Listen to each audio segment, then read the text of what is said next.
All right. Hey, everyone. Mark here. Thanks for joining me for another Greenbridge Investing Market Analysis. This is a live stream. So for those of you that are new, please share your symbol or your market in the chat now. So once I complete my portion of the analysis, which I'm going to try to do very quickly, then I can get to the charts and the markets that you are most interested in. I see a few questions in the chat. So thanks DJ and thanks HS. I'll definitely we'll be on top of that momentarily. Hey Alice, good to see you.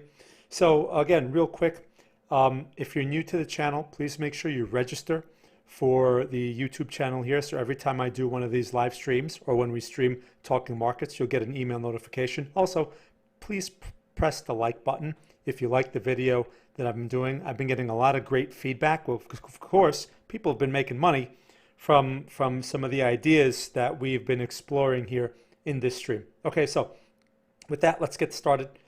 This is for educational purposes only. For investment advice, please consult a licensed investment advisor. Now, so today's Monday. We're going to go over the economic calendar here in a moment first, but real quick, I just have to say this.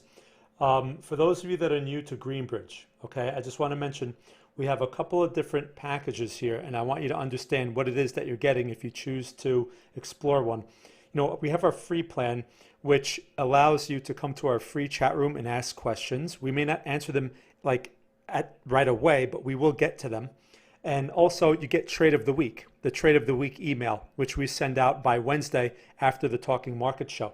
Okay, now we also have the Active Investor program, right? This is where you get the swing trade signal service, the portfolio management ideas, both by text and by email, and the chat room where we're updating trade ideas and also sharing perspective each day. Now, for 6 months, it's $2.99. That's a pretty good price. It comes to $50 per month. You compare that to competitor chat rooms that are typically charging anywhere from $100 to $300 a month, then you might get a good comparison. Now, some of them out there are day trade chat rooms. We are not a day trade chat room.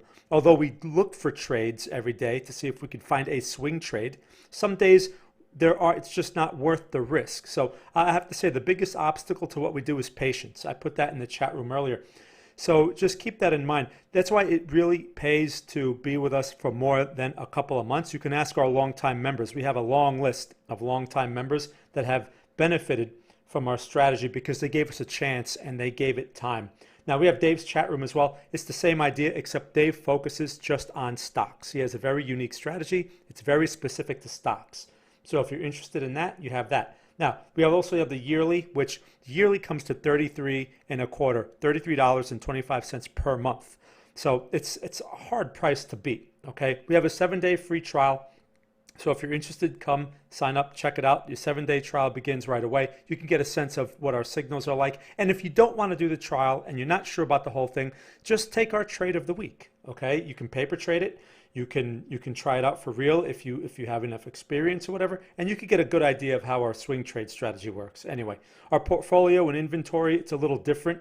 We manage things differently for that. So it's two distinct strategies, and we make sure that we're very clear with how we manage all that stuff. Anyway, that's enough of that. Let's get into today's analysis because, again, I don't want to be here for 2 hours, okay? Or I can't be here for 2 hours. It's not that I don't want to because, everyone here that's been to these knows I like to talk a lot. So anyway, so let's talk about the economic calendar really quick. It's good to be aware of what's going on with scheduled economic events throughout the week, especially for Forex and CFDs. We haven't had many Forex calls because the Forex market has been tough since, at least for our strategy. Okay, this all goes in cycles, by the way. For our strategy, since November, it's been tough on our signals, but that's why we've been extremely active with stocks and Bitcoin and other things.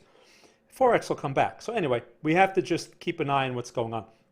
So let's see what's going on during the week here to see what kind of major events there are that can move the US dollar or Forex market. So you have Australian, the interest rate announcement, which is tonight at 10 p.m.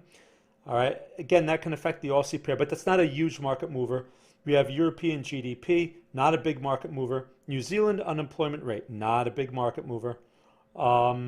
European the CPI, Consumer Price Index, Again, not a big deal. Now, ADP employment change on, what is that, the 3rd? That's Wednesday for the US at 8:15 a.m. Eastern. That's usually like a preview of NFP. It could have an effect on the major markets, possibly. But these numbers in recent months, I should say recent year, have not had any major effect. Okay, they may move the market, over the next 5 minutes or something like that. But we haven't seen, a 200-point move because of some kind of surprise. We just haven't seen it, although it's possible. Okay, for the GDP, for the GBP, the Great British Pound, on the 4th, which is what, Thursday, they have their interest rate decision. Important if you're in the pound. It could move the pound around a bit, but we'll have to see.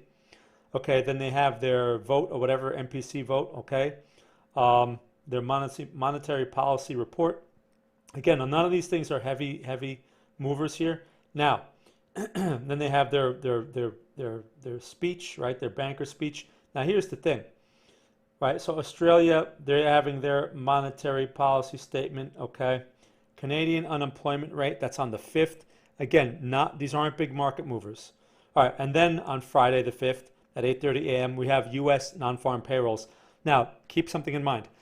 This is the biggest economic report or scheduled report that we see each month. It used to have a major effect on the US dollar and Forex because it has, the Fed uses this as a gauge for interest rates. It's just good to be aware of, okay? Like I said, we haven't seen any major moves from these numbers, but if there are any surprises, it could move things. It can make it, there could be a change in the S&P, especially since the S&P is fooling around near a near-term peak, okay? So one of these things can turn out to be a catalyst. And, if NFP comes out, whatever, surprising, blah, blah, blah, that could be a catalyst to get the broader pullback going. It's possible. So I just want to put this out there so you have some things to consider and keep in mind. Remember, we're not making predictions here, okay? That's an important thing to keep in mind. What we're doing is we're evaluating information, assigning probabilities, and as the market provides new information, we then adjust, okay? And that's why 1 minute something can look strong and we'll say, okay, bullish.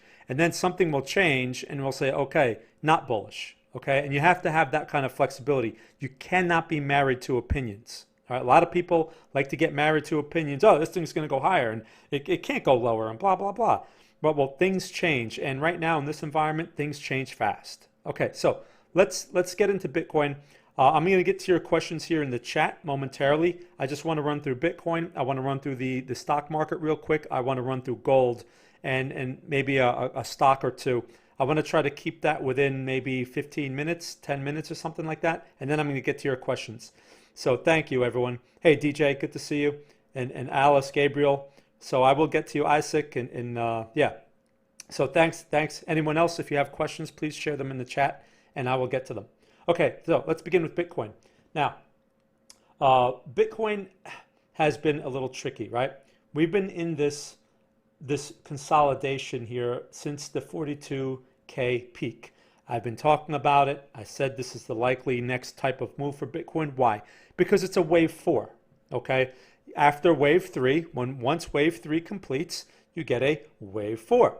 So it doesn't really take much analysis to figure that out. Now, the thing is, wave 4s are usually very difficult. They're usually full of fake outs and false starts. We've had a couple of swing trades that got stopped out in this, which is not unusual. But again, we're keeping our risk small. So here's the thing to keep in mind as this thing continues to play out. Key levels here, because we get questions. When Bitcoin starts doing these red candles like around here, that's when people start getting nervous. And why do people get nervous? Because they start reading this garbage like on these public websites or in other forums, wherever. And you have these people watching small time frames that think everything is bearish because they're watching a 5-minute chart. Sure, on a 5-minute chart, this candle right here, this red candle, that's going to look like a bearish trend on a 5-minute chart. But on the bigger picture, it means nothing. I have to emphasize that. It means nothing. Why? Because the key level on the bigger picture is 27.5. Okay, you see I have two lines there. I have like a double line in that area. That is a key support level. Now, price has proven that because we have a double bottom right there, and we also have a test right here. Now, it didn't touch 27.5 exactly, but it doesn't have to. It just proves that basically the 28 area or the high 20K area, you know, from 27 to 29 or 30 is a support area. Buyers are there. That's what this is proving. Now, so that's the key level. As long as we stay above that level, I am bullish. I will not be neutral or bearish until we clear that level. And if we clear the level, that's not going to confirm a bearish trend for the strategy that we employ. What it will confirm is a broader wave 4. All right. A wave 4 is a corrective wave to a broader trend. The broader trend, as you know, is what? I'm going to let you answer that. Okay. You all tell me here real quick what the broader trend of Bitcoin is. Now, and I'm going to move on while you answer that question. So here's the thing.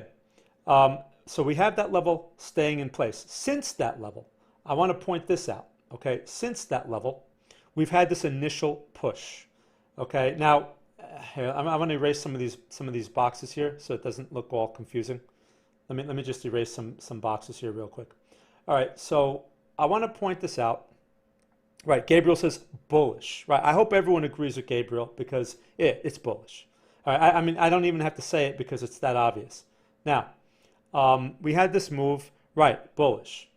So we had this initial move, okay, and we called another swing trade on that move, which this was a tough one to take because I mean, as I was trying to put the trade out there, this thing was moving so fast near the close of the candle that I couldn't even get the order out properly. So some people may have missed it, but the thing is this: it gave us this pin bar, okay, and that got some people worried because they're like, oh, pin bar, that's bad, right? Bearish pin bar.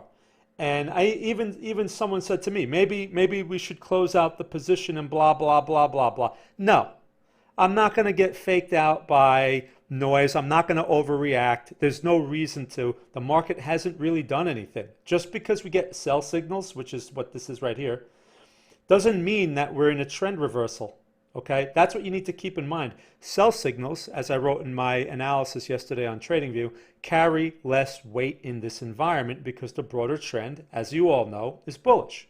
So yeah, we'll get sell signals, but how far will they go? Probably not very far if the trend maintains itself. Okay, so here we are.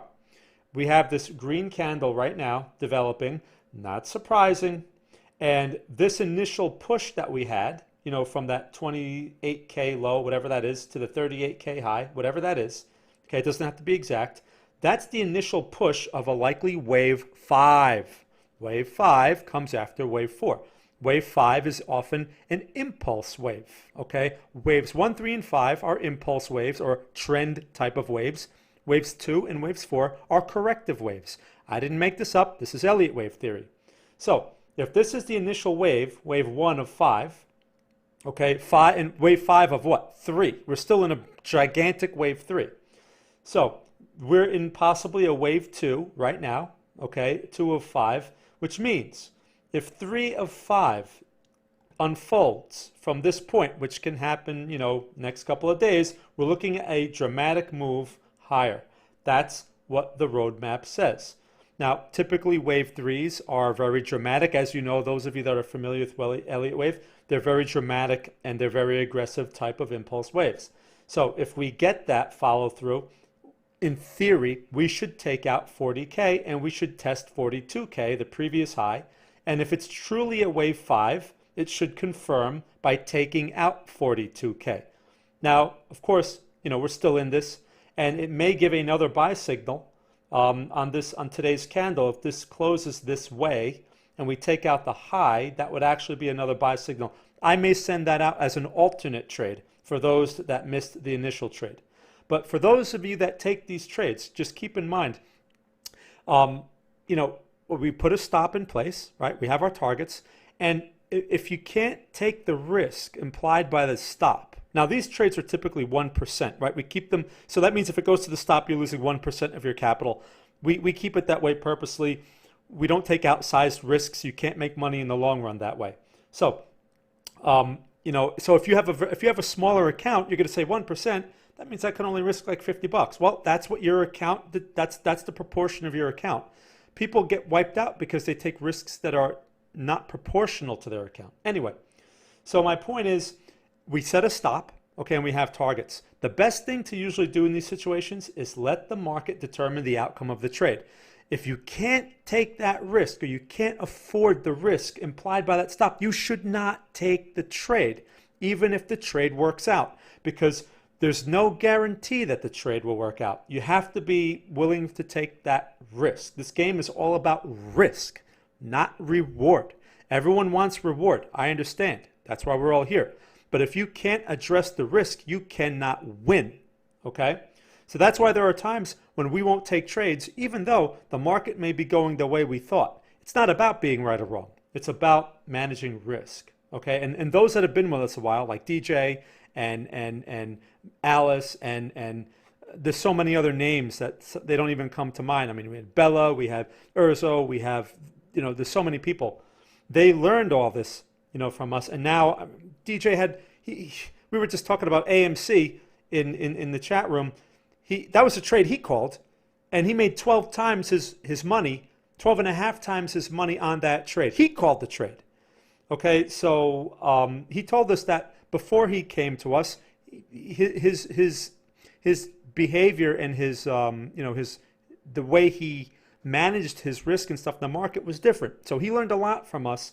And look at that. I mean, what a move. I missed that trade. He called it. He gave me the trade, and I missed it. Anyway, so that's Bitcoin. Okay, so that's the outlook I'm looking for. That's what I'm looking for for this week.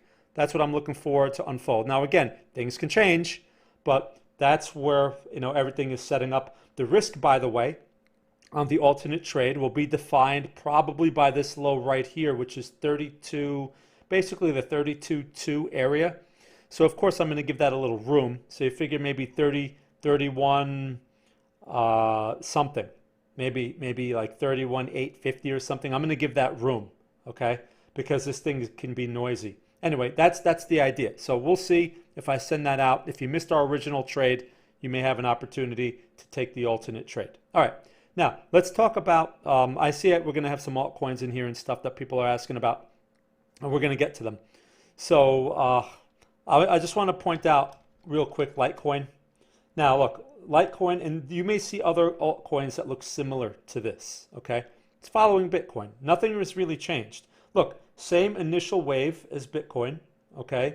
Same type of support structure as Bitcoin. So, and you're getting the same type of bullish candle. It's the same thing. It's following.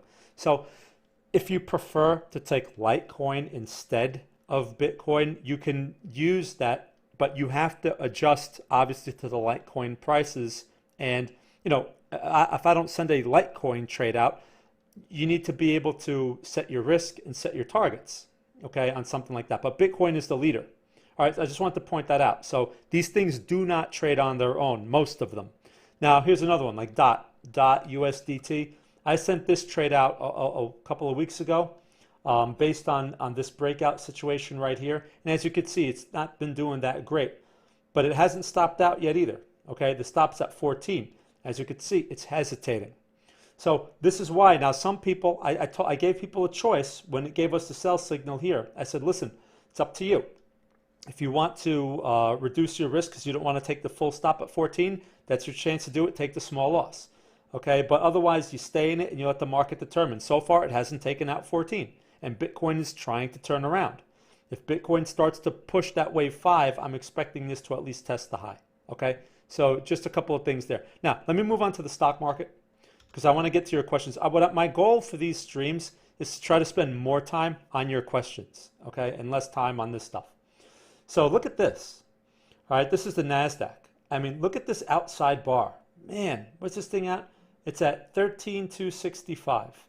Now, that's a pretty significant change from candle to candle. But here's the thing, and I've been talking about this in these streams. I've been talking about it in the chat room because we have a UVXY trade, which is to capitalize on the bearish action.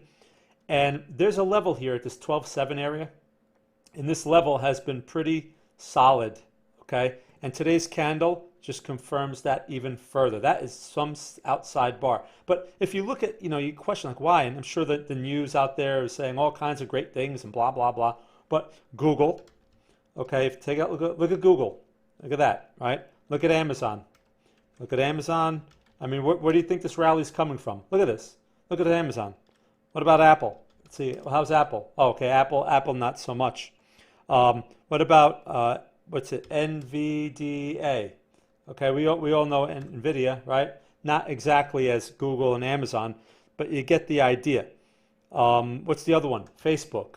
Okay, that's not pushing its highs. But the thing is, we saw Google and Amazon, and that's going to be enough. Now, so how's Tesla doing? Okay, not that great, right? Those are looking somewhat promising, right? Nice levels to buy from, high or low potentially, should lead to a higher high in theory. But the thing is this: if we're depending on this, if this is what's holding the market up right now, you know, what happens if these fail? Now, I understand this earnings report. I don't follow the earnings very closely because they don't matter for my strategy. If this thing fails to make that higher high, the market's not on its highs. We're just basically churning. That's all we're doing, as great as it looks. So just something to keep in mind. Now, is this good or bad for swing trades generally for stocks? It's a good thing for stocks. I mean, in general. I mean, look at this. Look at Workhorse, right? But these electric vehicle stocks tend to move on their own. Look at Westwater, right? It's starting to pop a bit. We have a trade in this. Nice inside bar developing there. Electric vehicles tend to do their own things. But if you look at market stocks, okay, like Square tends to follow the market. It's trying to go up with that. What's another one? Qualcomm. People were talking about Qualcomm. Okay, it's trying to go with the market. You see that? But they're not breaking out, they're not on their highs yet, which means there's still an opportunity for them to develop a lower high, right? And if Google fails and Amazon fails, then that's what we're going to have here, a lower high, which is in line with, you know, the corrective move that we've been anticipating. So what does all this mean? Well, so if you see buy signals in your stocks that are more correlated to the S&P and Nasdaq here, let's take a look at the Nasdaq real quick. If you have sell signals, the S&P, if you have buy signals in your stocks and the general markets are doing something like this, okay, you know what? It's worth taking a risk. If your reward risk makes sense, and we'll take a look at a few because I'm sure some people are going to bring up some stocks here. We'll take a look. If the reward risk makes sense, okay, fine. But if the reward risk does not make sense, you know, things can fail here. So that's why we're still open to taking longs, all right? But we're going to be very careful as far as managing the risk because a lower high can develop right in this area right there. And what would that be called? If we get a lower high right there, who can tell me what kind of pattern that would be at that point? Okay, now I'll let you guys answer that in the chat. So that's the S&P. Who can tell me what that pattern would be? All right, so before I move on to your questions, I just want to take a look at gold real quick, and I'm going to wait for that S&P answer. Now look at gold. Gold has been such a pain, okay? Now people who get married to opinions, they say, oh, you know, gold with inflation and all the stimulus, blah, blah, blah, devaluing of the dollar, gold should be at 3,000 by now. Okay. Meanwhile, gold goes from 1,900 back to 1,800, and people that get caught in paper gold get margined out and all that other stuff. Meanwhile, if you talk to Andrew, who's involved in the gold dealing business, no one can get any physical gold. How can this be? And meanwhile, paper gold is fooling around at ridiculously low prices.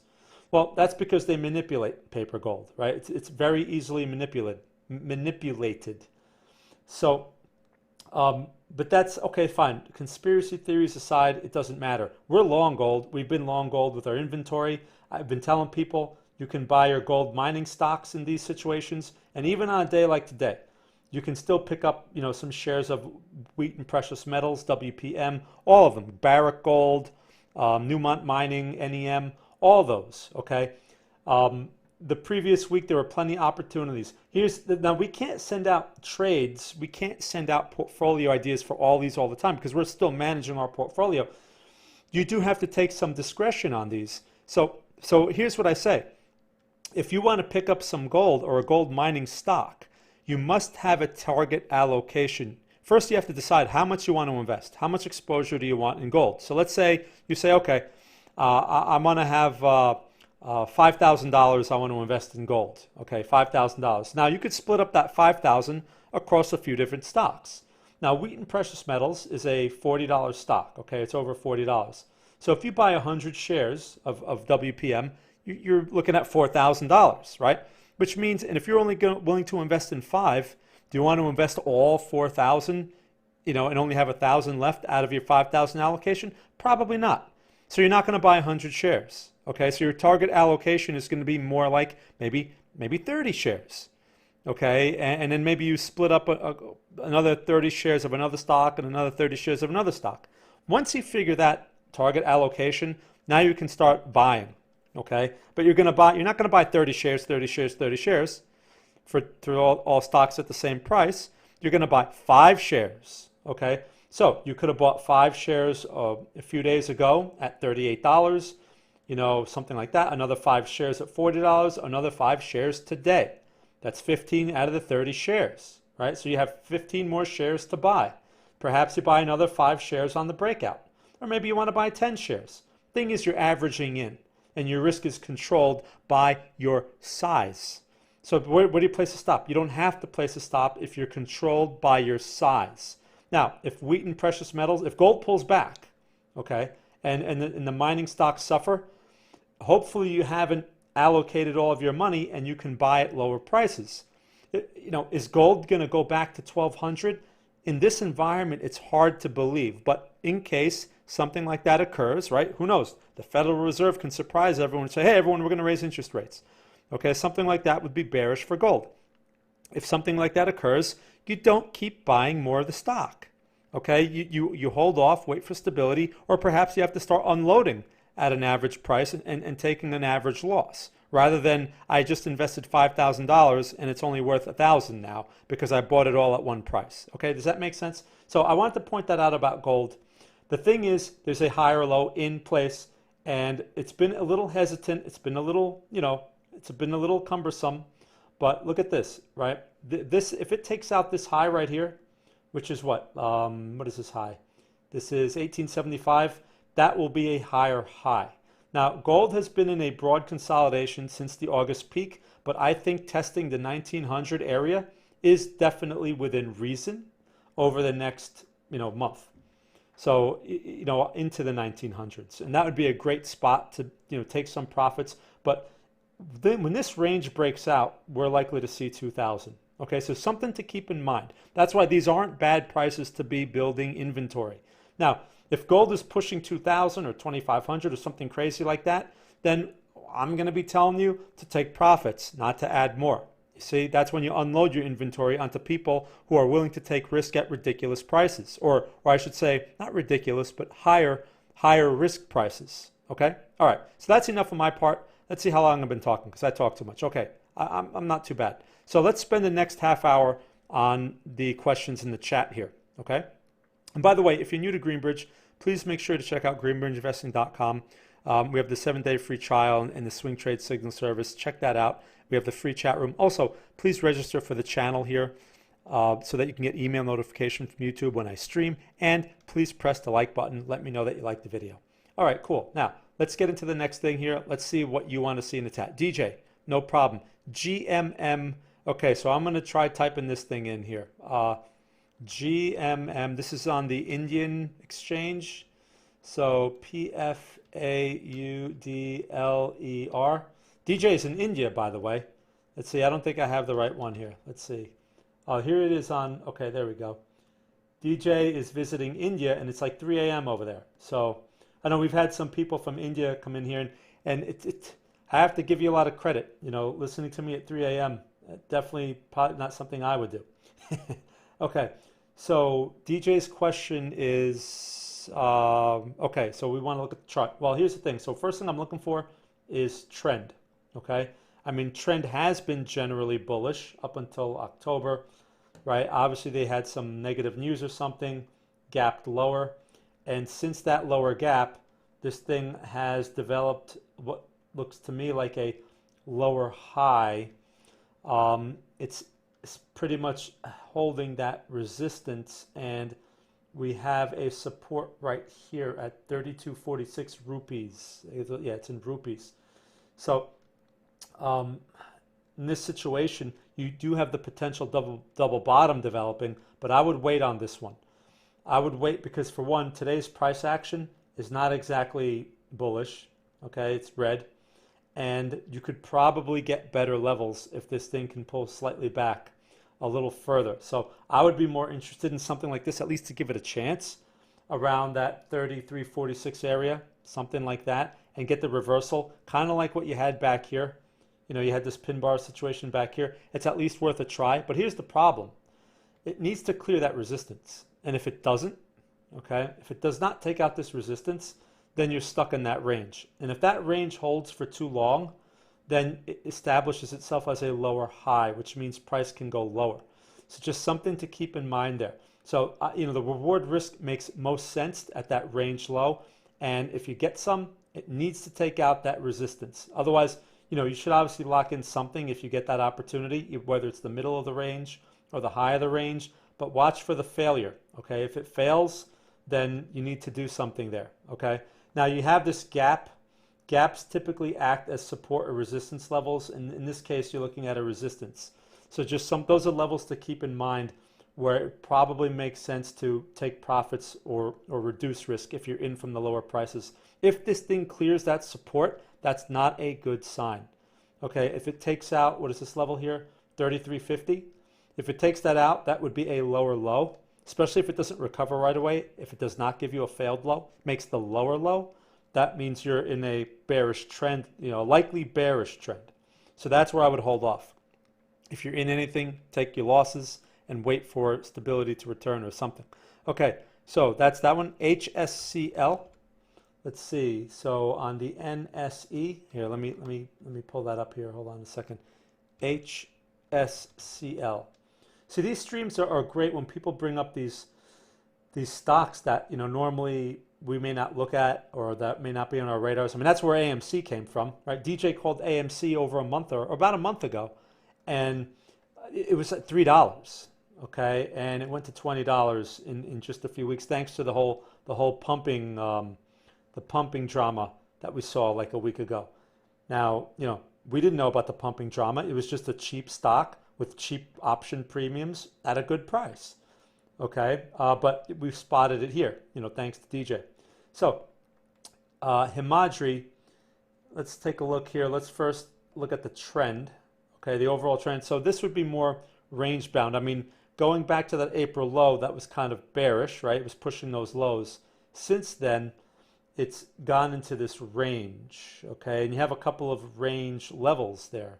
That's the middle of the range. And then you have this high of the range right around here, okay? And you're fooling around here near the lower part of the range. So here's the thing, on something like this, since I would call this range bound, it's been range bound for a while, it could be a broad higher low developing, but it, you know, and it has taken out some recent resistance, which is good, and it has pulled back. Okay, fine. So let's take a look at the price action. So you're near a level, you have an inside bar. For something like this, I mean, your major supports are going to be around here. So that's a lot lower. That's around, let's see, what is this low over here? 38, right? 38.80 area. And right now you're at 45.50. So something like this, that's going to be your overall support. If price, you have a potential buying opportunity here, you can define your risk by this point right there at 43.15, right? That would be one area to consider a stop if you take a break of today's high, which is 45.80. If you take that high, the break of that high. But the thing is, it's kind of funky here, right? And you're also dealing with this, you're dealing with this resistance right here. You're dealing with this, all right? Which means it may pop up a bit, it may lure you in, and then it may test lower. That's a possibility. So since this trend is not a clear-cut bullish trend, you're more range-bound. So you have a couple of choices here. You know, you could try to play this game here, maybe with smaller size, and if it goes, great, you have some. If it doesn't go, you have an opportunity to buy more at this support, okay? And if it clears that support, you know, you could try giving this thing a chance unless it clears that 38.80. If it clears the 38.80, I would stay away from it altogether, because then that would be pushing a lower low. Okay, and that's not a bullish sign. So those are the areas, you know. But this setup that's developing right now is not. I'm not excited about it, only because the broader trend is not exactly it's not in the best context. So usually in these situations, I like to wait for more stability or another test of support, at least like a double bottom development or something like that. I'd be more comfortable with it. Okay, so but that's up to you. You know, DJ, you know what you're doing with this stuff. So those are the levels I'd be considering.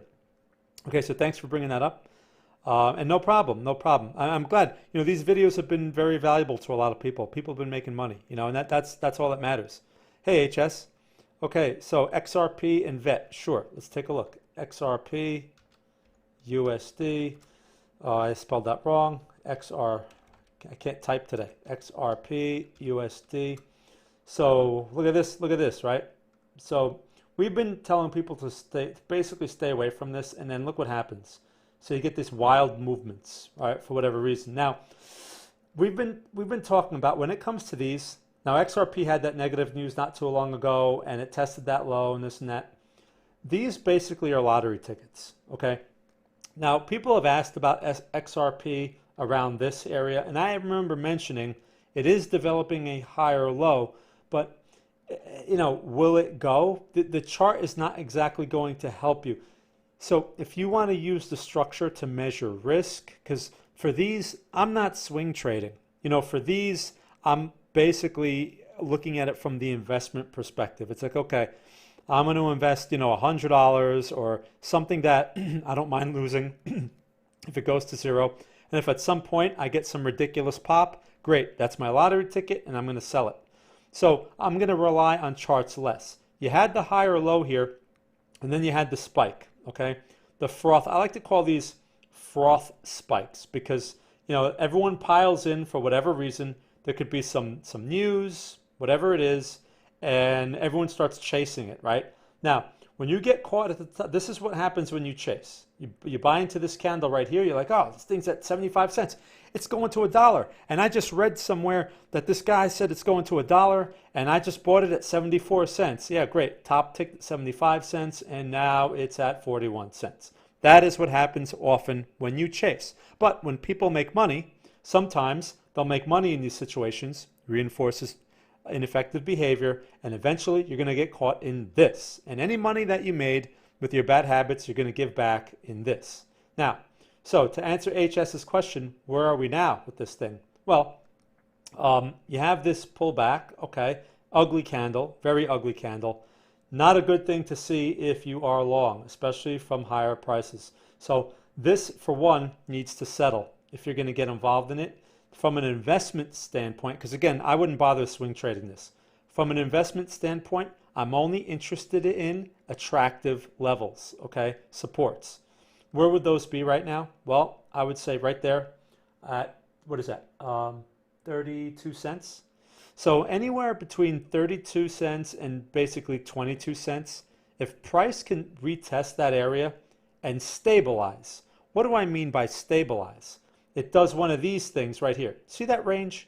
See that tight range where it's uneventful and it's just doing a lot of nothing? That's stabilizing.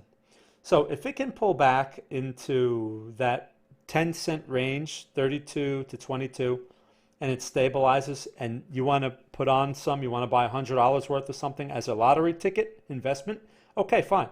If it tests a little lower, maybe 20 cents or something, it gets extreme, and you want to do your lottery ticket investment there, okay, fine. But that's all I would do with it. I wouldn't touch it otherwise. I don't like this coin. I don't like all the hype around the coin. And it's not a good swing trade type of coin or altcoin. Okay, so if you want, like, swing trades are usually best for like the leaders, like Litecoin, Ethereum, Monero, you know, those type of coins. These junk coins are just nothing but junk. And people that make money in these, they're just gambling. And if they're bragging about it, oh, I made 1,000% in 5 minutes. Okay, that's nice, but it's just one big bad habit, and they're going to give that money back. That's just the way it is. Okay, I'm just trying to be honest. Okay, so let's talk about VET. All right, VETUSD.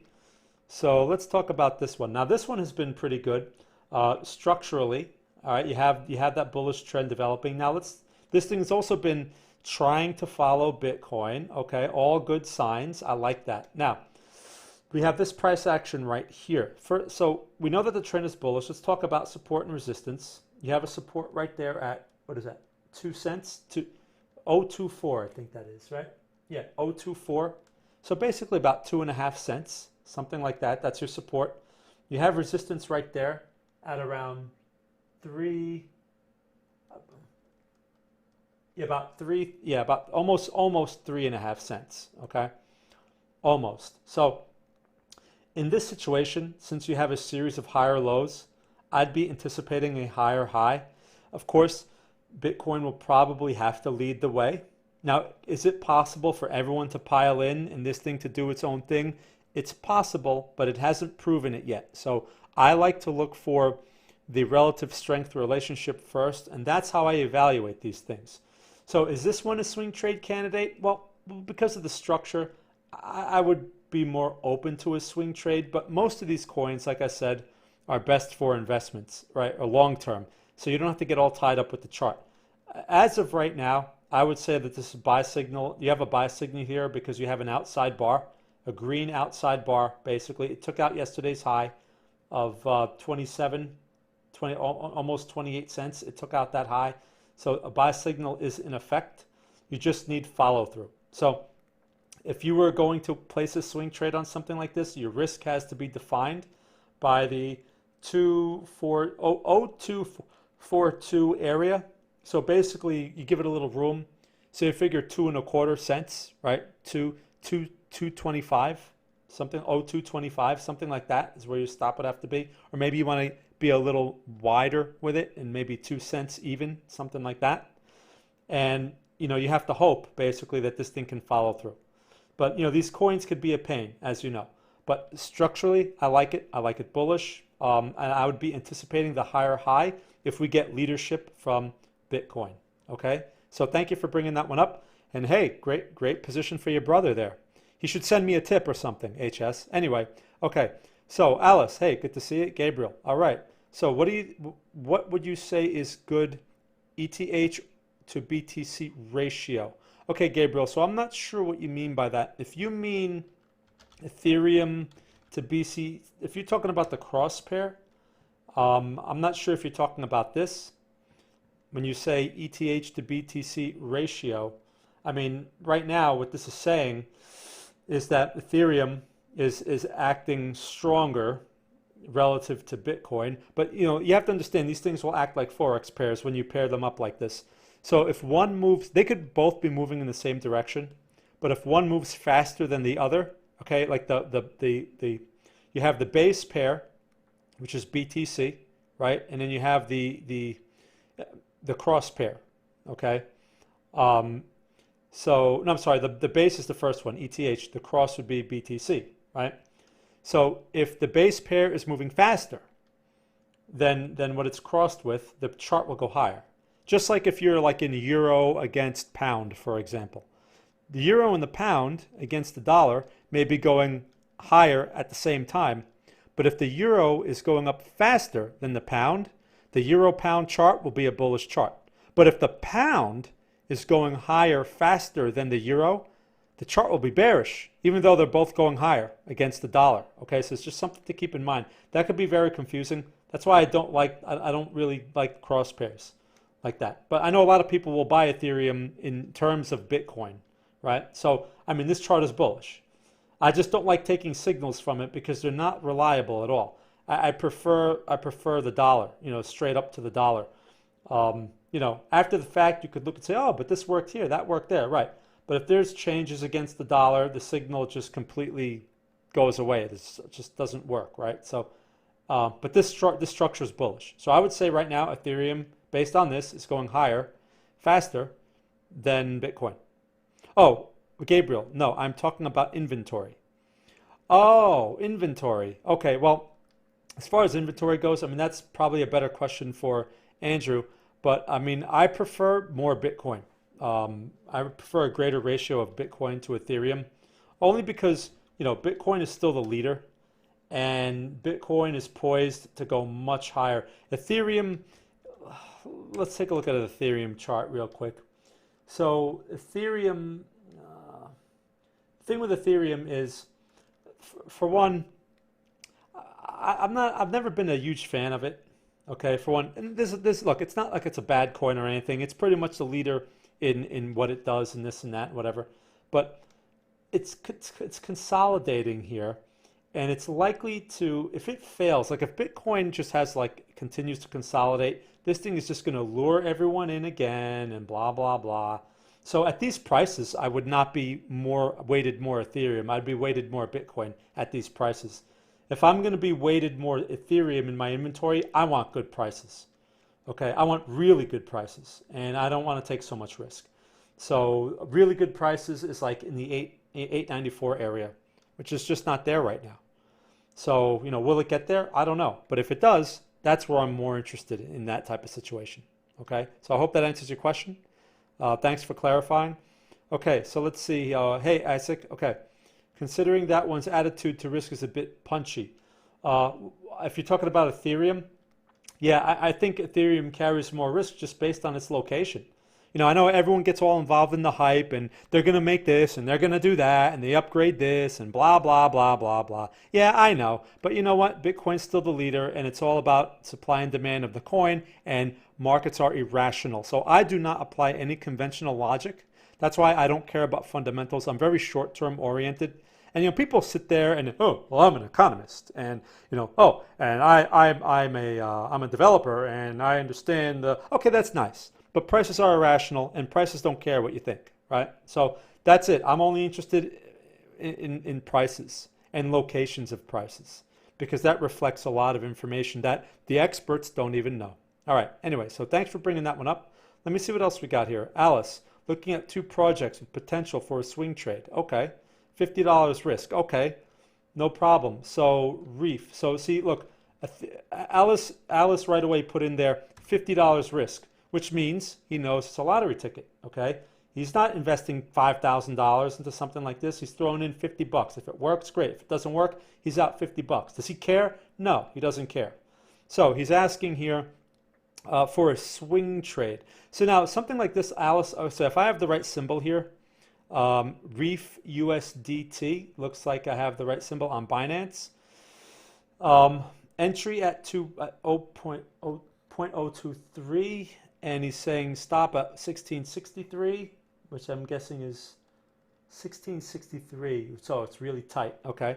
Well, here, so something like this, Alice, if you're risking 50 bucks, why swing trade this? You know, it's like there's really, I don't have any price history here to really identify any levels of reliability. You do have this little mini high or low right there, so that makes sense. But this is more of like a lottery ticket type situation. I would just throw the 50 bucks in and put your stop loss at 0, right? And like it either goes to 0 and you lose your 50 bucks, or it does something ridiculous and your $50 turns into $1,000, right? I mean, that's how I would play that, because this, you know, otherwise it needs to mature a bit here. I need to see more price structure, more price history. Maybe I don't have a good chart here. Let me just look around here. Let me see if there are other charts with better information. Let's see, maybe Huobi has better information? Not really. No, this must be a relatively new coin. So yeah, so Alice, I wouldn't consider this a great candidate for a swing trade, just because of the lack of price history, the lack of levels. I mean, I don't have much information. Okay, so thank you for bringing that one up. ATH and STX. Okay, let's see. Okay, so target ATH and STX USDT. Let's take a look. STX USDT. Let me see how I'm doing with time. Oh, we got a lot more price history there. Okay, so I'm in this. Okay, it's still less than an hour. All right, so I'm going to try to move faster here. I know I have a lot of questions. If I can't get to all of your questions, I apologize. Please, you know, come if you're not a paid member, come to our free chat room and please ask the question in there. We may not get to it like in an instant, but we will get to it. If you're a paid member, just ask the question in the chat room as well, and either Andrew or myself will get to it. Okay, so that's if I can't answer your question. I'm going to try. So Blockstack, Alice points out. Okay, look, great. Look, a lot of price history there. I like that. You have a bullish trend. Okay, makes sense. You have a support at 34.10. You have another support right here. Okay, similar to Bitcoin at 40, just over like almost that 41 cent area. Okay, I like all that. I also like the similarity to Bitcoin. I like the relative strength. So that's all good. So now this one makes much more sense as far as a swing trade candidate, because you have the history and the structure. So as far as, let's see, you're saying, where's the stop loss on this one? 45 cents? Or no, wait, 40 cents. Okay, and the low here is 41 and a quarter. Yeah, I'd say, you know what, Alice, I'd agree with you. 40, you can even put it at 40 and a half, instead of 40.80, 40 and a half, slightly lower, just to be out of the noise, out of the, things can get noisy at times, give yourself a little more room. But other than that, okay. And then the high here, 45 even, entry. Yeah, that makes sense. Maybe you want to make it work a little bit. Maybe you put it slightly higher than 45 even, just to, make it work a bit. But that's fine. Makes sense. And then your target's 54. Yeah, that makes sense. Yeah, that's a good swing trade. I mean, that what you just outlined there all makes sense. I would agree with those numbers.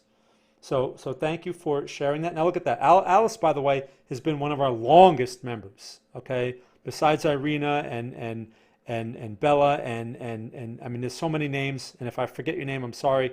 Anna's been around a long time. I mean, and look, he's putting the trades together himself. Okay, so that's nice to see. He learned that by being in our chat room for 2 years, because that's how long he's been with us. All right, talk about giving us a chance and being patient. Alice has been very patient. Thank you, Alice. So nice trade idea. I like it. But if I'm going to call an alternate tonight, I'm going to call Bitcoin, although this would be a nice alternate to that. Thank you for bringing that up. Okay, DJ. All right, cool. Yeah, see, even DJ likes it. DJ's another one. He's been around a long time. He knows. Okay. Potential with Reef, 40 to 1. So see, Alice, that's the thing with Reef. That's why I wouldn't bother with the swing trade with Reef. I would just throw the money in, and it's either zero or your lottery ticket. I mean, that's how I would play that. But thank you. Okay. Hey, Kex, good to see you. DJ, okay. Luca, what do you think of MMED? Okay, Luca. Now, Luca, I think you put a chart in the free chat room. Was this the chart you wanted to see? Because I remember your name in there, or was it another chart? Let me know, and I'll share that one as well. So MMED. Okay, well, it's bullish. I like that. Very clear. All right. Let's look at the more recent price action. You have a range-bound situation right here. Broad higher low. All right, so that's a sign of strength. You have a support at 339. I like the price. It's inexpensive, which means you can take larger positions, and the risk doesn't have to be ridiculous. Now, so right now this thing's at 389, and your support is basically at 339. So here's the thing, and the current price action on this is we have an inside bar. High is taken out, right? The high of the inside bar is 389. This thing was as high as 393 today. So you have a buy signal that's in place right now. The thing is, here's the only thing that I don't like, is you have this bearish momentum right there. And while you're at the lower part of the range and you do have a buy signal, thing is the trend hasn't, the momentum has not been bullish in some time, right? Because we've been more range bound. So this might be one of those situations where it might make sense to wait for more stability. But that's if you're more risk adverse, right? If you're like, well, I'd rather have less risk. If you rather have less risk, I would wait for more stability and perhaps another test of those mid-3, that 350 area possibly. Okay, but if you're more aggressive and you're like, I can handle it. Okay, no problem. Then you have a buy signal here. Your risk should probably still be defined by that 350 area, not this low over here, 363. A lot of people are going to put it there, but the thing is, that's kind of a random level, okay? It's sort of in the middle of nowhere there, while your support is about 15 or 20 cents lower, which means it's got plenty of room to play around, right? So that's the thing you have to consider as far as risk goes. Now, this one may be a good candidate for options. I don't know if there are options on this thing or how cheap they are. But this one, this is one of those, I mean, just judging from its move from October to December there, this thing went from basically, 40 cents to $6? Wow. What an options home run that would be. So I would be interested to see what kind of options 6 months out exist on something like this, and if they're cheap. You know, if we can get them for less than $2 or something like that, I would totally be open to that, right? And then I would say, screw the swing trade. Let's see if you get that you know, herd mentality pop, and that's it. When you're in options, you don't have to worry so much about charts really, because your risk is defined, everything is defined, and it's really up to the market at that point. You just want to get cheap options with a lot of time, okay? Which is it's a very particular type of strategy. You can't do it with just any stock, okay, and expect to make money. So just want to point that out. But I like it, okay? I like it. I define the risk, you know. But something like this, I'd be expecting, if the momentum can come back and follow through. For one, you're going to take out that range high of $5. You're going to need to clear that. If you clear that, this thing may have some room to run. Here's what I like about these cheap stocks, is when they start popping and they start having a large percentage gain, it pops up on all the day trader radars, okay? And they all start piling into it. That's why you get these ridiculous moves, and that is who you're going to unload onto, because they're just, you know, they're day traders. Half of them don't know what they're doing.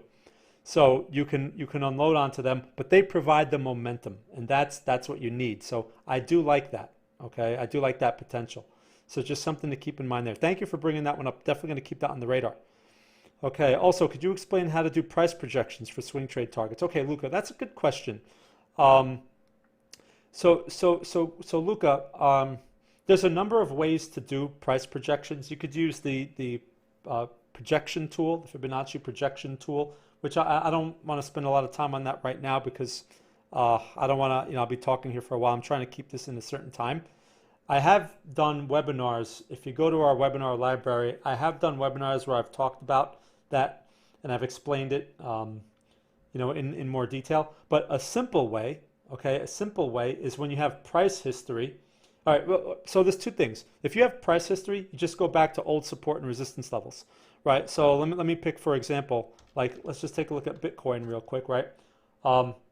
So projections for Bitcoin, we have some price history here, okay? Like, for example, 42K is a piece of price history. So you can actually determine a target based on that information, okay? When you have price history. If you don't have price history, one thing that you can resort to, if you're not familiar with how to use projections, is you can resort to whole numbers, okay? So we know that, like, for example, 42K, you know that 43K, 44K, 45K, those are going to be potential inflection points just on the psychological aspect of whole numbers. That's just something to keep in mind. Bitcoin may not be a great example of that, but other, like stocks, for example.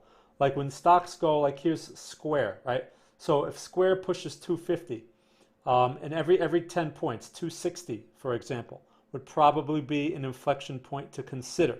Now, it doesn't mean there's a guarantee that it will turn there, but it's a good place to put a target, or maybe slightly below that level, because the whole world puts their orders there, okay? And so you can sort of get a heads up or a head start on them by placing your order at a slightly better price. So I'll just mention that real quick. Again, check out our webinar library, because I've covered that topic. And thank you for asking that.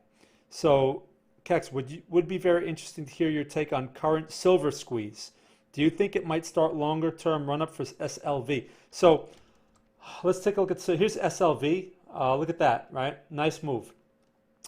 Stocks that have been benefiting, AG. Look at this ridiculous stock. I remember this stock when it was at like $10, and it struggled between $5 and $10 for like a year. And now this thing's at $24, made a high at $24. So there's all this talk of silver, right? Silver short, blah, blah, blah, silver, blah, blah, blah. And you have to be careful with these. Now, so my take on this silver short idea has been around for a long time. I can tell you stories that are from 10 years ago where they talk, oh, JPM has this massive silver short, and when people take delivery, they're not going to be able to find the silver, and there's no gold in Fort Knox, and all this other nonsense. And silver's going to be at $50 by next week. Well, silver didn't go to, well, actually silver went to $40 briefly, but then it went back to whatever. I mean, let's take a look at the silver futures real quick. Let me see. What is that? It's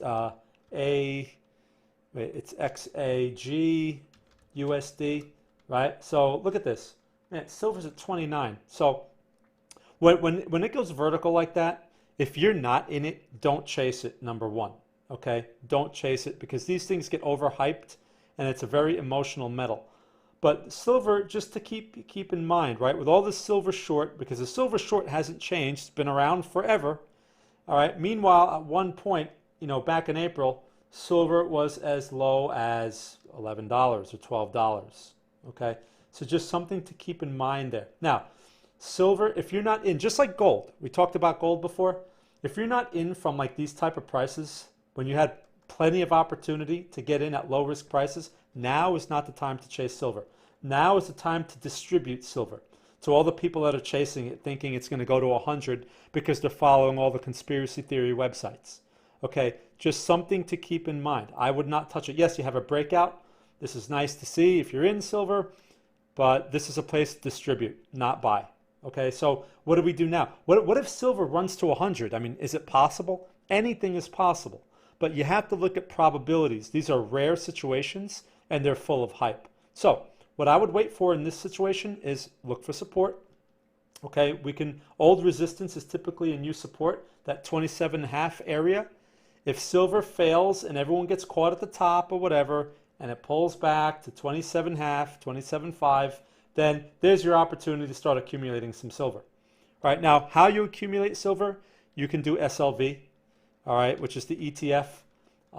You can do physical silver, which obviously, what's his name? Andrew's been telling us you can't get any physical silver unless you pay a ridiculously high premium, but that's been going on for a long time. That's nothing new. He's been saying that for a year, and no one pays attention to that.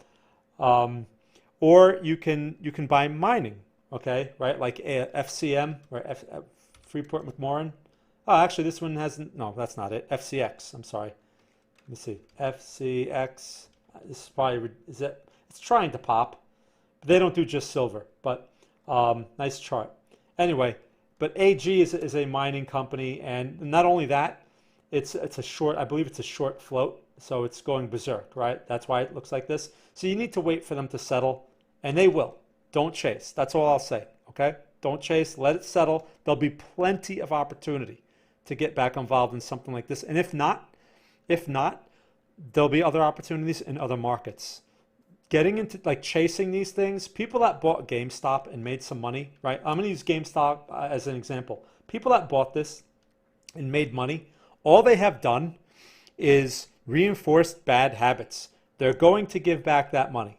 All right, that's just the way it is. People when you're gambling with those things and you make money, you think you know what you're doing and all this and all that, and you will soon find out that you don't. So I would leave this thing alone until it stabilizes. Okay, let me just check my time here. Oh, I'm over an hour. All right, and I still have more questions to answer. So I'm going to try to move quickly here. So I hope that answers your question. But do you think it might start longer term run up for? Yeah, so again, just to answer that, I think there's room, especially with gold, the way it's going, because gold, there's plenty of room for gold to go higher. Typically silver follows. Silver does not lead. So yeah, hype out of the way. There's room to go higher. I just wouldn't buy at these prices. Okay, let it pull back, let it stabilize. Okay, so let's see. Okay, if you have time left, thoughts on Uni? Okay, sure, take a look at Uni. And what does DJ say here? Before joining Greenbridge, I used to not have a plan. Buy high, sell low, look for news, and lose all my capital. Oh, well, thanks. You see what DJ is describing there? Now, he's not the only one that's been through that, okay?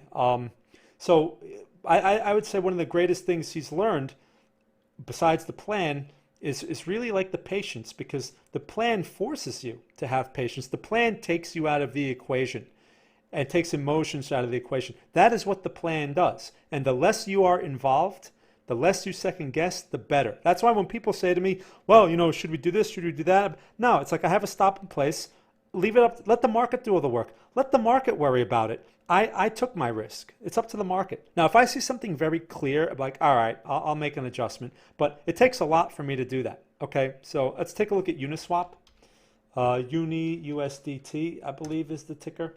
So I was looking at this the other day. It's a nice chart. Okay, that's a very nice chart. A lot less noise and nonsense than something like DOT, for example. But here's the thing. If you're not in uni, if you're not in, this is not a good price to buy. Okay, so you need a pullback of some kind. If you buy this here, you're taking a lot of risk. All right, and the question is, well, how much risk? You have to find your next support. And when we look at this chart, yes, it's a strong chart, but the supports here, I'm going to point them out. Here's a couple of supports right there. I'm going to point another one out right around here. Those are your supports. Okay, something like that. Here, let me refine that one right there. Right. So when we look at the supports in a bullish trend, those are basically reference points for the risk that you must face. If this thing fails, right? Like DOT looked like it was breaking out. DOT looked just like this 3 weeks ago, and I called it, and it's been garbage ever since. Right? It hasn't been performing. So if you buy this thing right now, this thing may go back to 14 whatever. Okay, 14.9, whatever that is, and that sucks. So I would wait for a support. These things will pull back. They will find a support. Will it pull back right now? I don't know. Maybe it'll go a little higher. It's not worth the risk. If you're going to buy this thing at $20, right, to try to make $21, what if $21 is the high? Okay, and then it turns at $21, so you may have had $1 of profit, only for it to retest $14. So you're hoping to make $1, or you could have had $1, but you're risking $6. That doesn't make sense, right? That's the risk of retrace. So I would wait for a support, and right now your support is around that $14.9 or $15 area. I would wait, but I like the chart. The chart is strong. It's definitely a candidate for a swing trade if it can provide an attractive level with attractive reward risk. So thank you for bringing that one up. Okay, DJ and Alice calls great trades too. We have been here for. Right, yeah. DJ and Alice have been, they're some of our longest members. Yeah. So, okay, DJ, I'm in WPM, gold, and push gold. Well, DJ, so we've been, actually, Andrew sent out a 2% risk trade. I think it was on XAU, or one of those gold trades. That's how confident we are. We rarely send out 2% risk trades, and that's how confident we are with gold. Okay, and as you can see, with silver doing its thing, I'm not too worried about that position. You just have to be patient with them because they can be very noisy. Gabriel, can you tell us how and when a squeeze momentum oscillator is useful? An oscillator based on, okay. So Gabriel, if you're talking about the squeeze momentum oscillator that I'm familiar with is the one from John Carter. I don't know if that's the same one. I'm familiar with the Keltner channel and the Bollinger Bands. But the thing is, all oscillators, they're based on the same type of idea where they're smoothing price out over some period of time. So there's many different uses for oscillators. You can use them to basically spot changes in momentum that are before they're obvious to everyone else. But most of the time, since they're backward looking, they don't really provide any clear advantage. So I don't use any. So I can't really speak much about the squeeze momentum oscillator or one based on if it's the same based on the Keltner channel and the Bollinger Bands. But if it's the John Carter one, I know he's been using it for a long time. And you know basically what it does. I mean, from the observations that I've made, because I've looked at it, it basically looks to be it spots a pullback to a moving average, and basically that's when you get that squeeze when the lines come together or the oscillator comes to the zero line or whatever, and then it expands. Why? Because the price bounced off the moving average. Often an oscillator is just a graphical form of a moving average, which is just not, you can't see it on the chart. It's just it's presented on the bottom of your chart in a graphical form. So that's what I have to say about that. It's a good question. Abhishek, hey, nice to see you. Okay, WWR, XOM, and okay, so WWR is Westwater Resources. I called this swing trade a little while back. It had a nice attempt, reached target 1. There's a trade right there. For those of you that want to see what our swing trades look like, I mean, there's a perfect example of one. I sent that out by text. I sent it out by email. Our trade of the week is based on the same strategy. And this thing went to its first target at 885 when it went to this peak right here, okay, just over $9 when it made this nice little move. Now, since then, it's pulled back. Now, I know Andrew sent out some exit trades on this, But as you know, once I define my risk, I stay in until the market makes the decision for me. Doesn't mean you have to do that, but that's the way I like to do it. So as far as right now, we have an inside bar developing. I was interested in this trade because of the consolidation and the pop, okay? I spotted the pop right here, and that's when I sent it out after this pop because I figured, okay, that's the initial move, and hopefully we get some momentum follow through. Now, we pulled back a bit, we gave a little back, but here's the thing. We got the inside bar developing, and this is what I want to see. I like this. So we take out this inside bar high tomorrow, we should get another leg higher, okay? Because now that would be establishing a higher low right here. In that $6, mid $6 area, and I'd be looking for the higher high. So I'd be expecting the next leg to be at least testing that $10 area, okay? That's what I'd be looking at over the next week in something like WWR. Now this thing has been a pain. Westwater Resources has been, this stock was at $80 at one time, and the thing went to like, $2. Just to let you know, talk about fundamentals. So just something to keep in mind there. But right now I'm still okay with it. So thanks for bringing that one up. Now GOL, now you're asking here, let me see. Okay, hold on. So XOM, which is what is that? Exxon Mobil. So energy stock.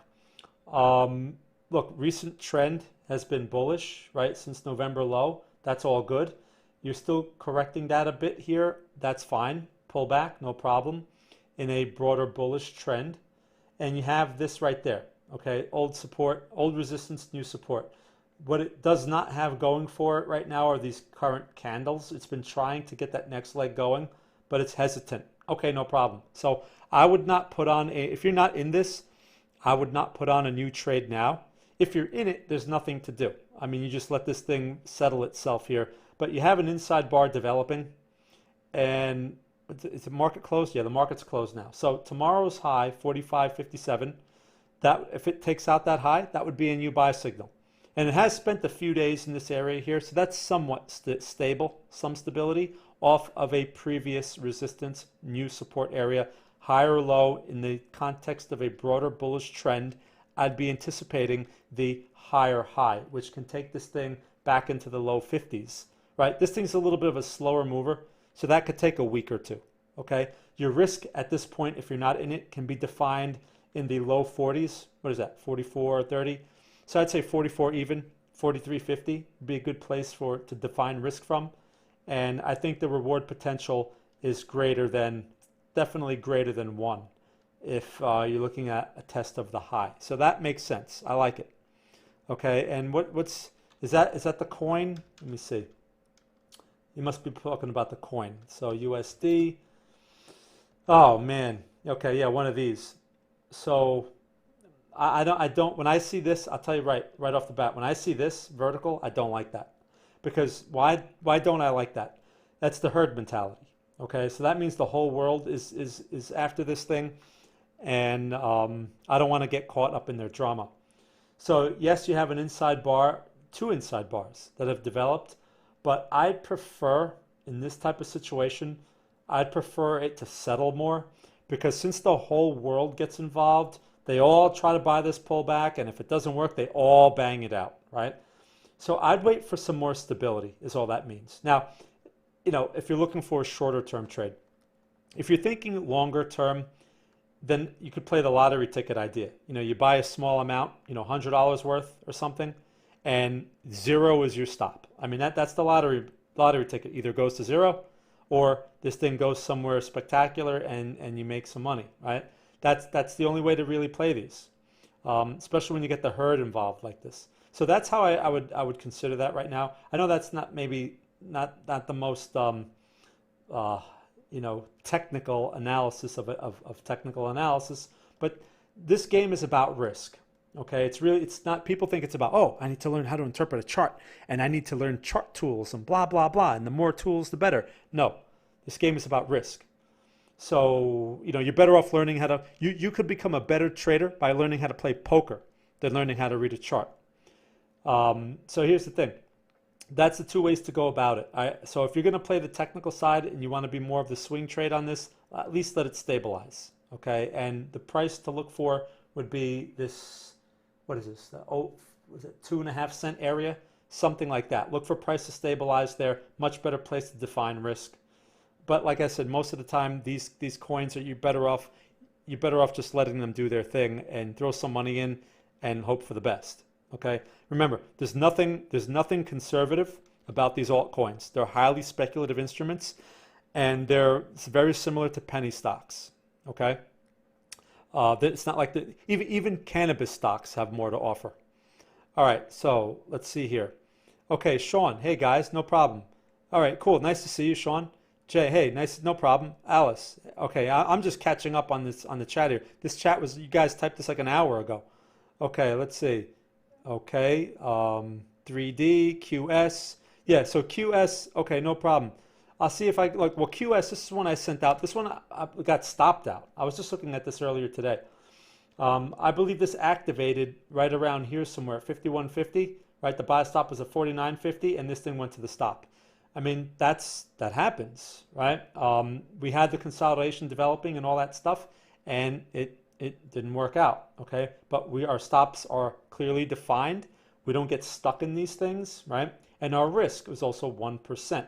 So we don't sit there and risk 10% of our portfolio or of what we're able to trade with on a single trade. Doesn't make sense to do.